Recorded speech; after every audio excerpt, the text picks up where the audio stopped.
श्रोताओं, स्वागत है आपका दिविशल इफेक्ट्स में। तो आज हम जानेंगे उन लोगों के विषय में जो धार्मिक होकर भी पापी हैं। जी हाँ, तो चलिए देखते हैं। जैसा कि आप सभी जानते होंगे कि मनुस्मृति, पुराण, रामचरितमानस आदि स्मृति ग्रंथों में ऐसे लोगों के विषय में बताया गया है जो कि धार्मिक होकर भी अधार्मिक या ज्ञानी होकर भी अज्ञानी, अच्छे होकर भी बुरे और पुण्य कर्म करने के बाद भी पापी कहे गए हैं। तो चलिए जानते हैं। तो सबसे पहले बात करते हैं नास्तिक लोगों के विषय में। 4 किताबें वामपंथ की और 5 किताबें विज्ञान की पढ़कर बहुत से लोग नास्तिक हो गए हैं। ऐसे लोग अपनी जवानी में नास्तिक होते हैं और अधेड़ अवस्था में उनका विश्वास डगमगाने लगता है और बुढ़ापे में वे मन ही मन ईश्वर के विषय में सोचने लगते हैं।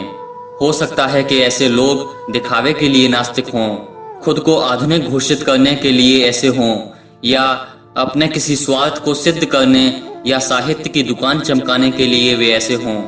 ऐसे लोग विश्वास बदलने में देर नहीं लगाते।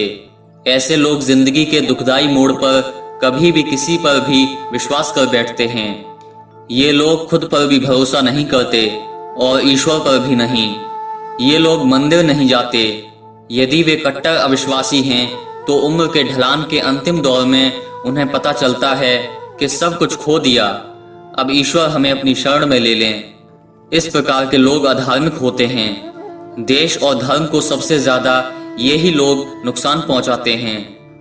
और दूसरे लोग वह होते हैं जो विश्वास बदलने में देर नहीं लगाते, जो धर्म का सच्चा ज्ञान नहीं रखते और जो प्रचलित मान्यताओं पर ही अपनी धारणा बनाते और बिगाड़ते रहते हैं। वे विश्वास बदल बदल कर जीने वाले लोग हैं। वे कभी किसी देवता को पूजते हैं और कभी किसी दूसरे देवता को। उनका स्वार्थ जहां से सिद्ध होता है वे वहां चले जाते हैं। ये यदि किसी गधे को भी पूजने लग जाएं तो कोई आश्चर्य नहीं। ये नास्तिक भी हो सकते हैं और तथाकथित आस्तिक भी। ये मंदिर जा भी सकते हैं और नहीं भी। इनके विचार बदलते रहते हैं। ये कभी किसी को सत्य मानते हैं तो कभी अन्य किसी को तर्क द्वारा सत्य सिद्ध करने का प्रयास करते हैं। ये नास्तिकों के साथ नास्तिक और आस्तिकों के साथ आस्तिक बन सकते हैं। ऐसे ही लोग विधर्मी बन जाते हैं। ऐसे लोग गफलत में जीते हैं। इन लोगों को कभी लगता है कि ईश्वर जैसी कोई शक्ति अवश्य है और कभी लगता है कि नहीं है। वे उनका दर्शन खुद ही गढ़ते रहते हैं। ऐसे लोग कभी धर्म या ईश्वर का विरोध करते हैं तो कभी तर्क द्वारा उनका पक्ष भी लेते पाए जाते हैं।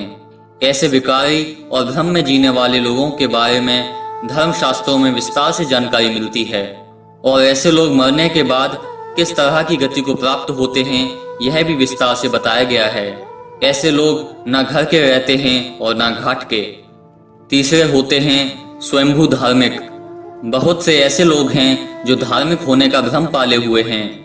ऐसे लोग हिंदू धर्म का अधकचरा ज्ञान रखते हैं। ये खुद को विद्वान, संत, पंडित या महान ज्योतिष अथवा वास्तुशास्त्री आदि कुछ भी समझ सकते हैं। इसी आधार पर वे धर्म के विषय में अपनी मनमानी व्याख्या बनाकर समाज में भ्रम फैलाते रहते हैं। ये लोग बड़ी बड़ी बातें करते हैं, मनमाने व्याख्यान देते हैं, कहते हैं कि थोता चना बाजे घना। ऐसे लोग मठाधीश भी हो सकते हैं, किसी बड़े पद पर विराजमान भी हो सकते हैं। ऐसे लोगों में एक खास गुण यह रहता है कि यह बर्फ का स्वाद चखकर ही हिमालय की व्याख्या करने लगते हैं। यह तर्कबाज भी हो सकते हैं। ऐसे लोग धर्म को सबसे ज्यादा नुकसान पहुंचाते हैं। चौथे हैं निंदक प्रकार के लोग। हालांकि कबीरदास जी ने कहा है कि निंदक नियरे राखिए, आंगन कुटी छवाए, बिन पानी साबुन बिना निर्मल करे सुभाए। लेकिन कई ऐसे लोग होते हैं जो खूब पूजा पाठ धर्म कर्म करते हैं, लेकिन निंदा करना उनका मुख्य काम है।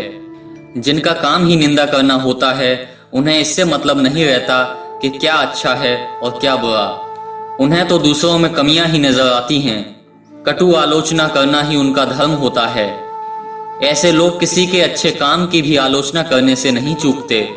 ऐसा व्यक्ति जो किसी के पास भी बैठे तो सिर्फ किसी ना किसी की बुराई ही करे। ऐसे लोगों से बचकर ही रहना चाहिए। 5वें हैं संतत क्रोधी। निरंतर क्रोध में रहने वाले व्यक्ति को तुलसीदास जी ने संतत क्रोधी कहा है। हर छोटी बड़ी बात पर जिसे क्रोध आ जाए, ऐसा व्यक्ति भी अधार्मिक और मृतक के समान ही है। क्रोधी व्यक्ति के अपने मन और बुद्धि दोनों पर ही नियंत्रण नहीं रहता है। जिस व्यक्ति का अपने मन और बुद्धि पर नियंत्रण ना हो, वह जीवित होकर भी जीवित नहीं माना जाता है। ऐसा व्यक्ति ना ही खुद का भला कर पाता है और ना ही सगे संबंधियों का। यदि आपको वीडियो पसंद आए तो कृपया लाइक कीजिए, शेयर कीजिए और सब्सक्राइब कीजिए। देवशल्य फैक्ट्स में आप ऐसे वीडियो देखते रहेंगे। धन्यवाद।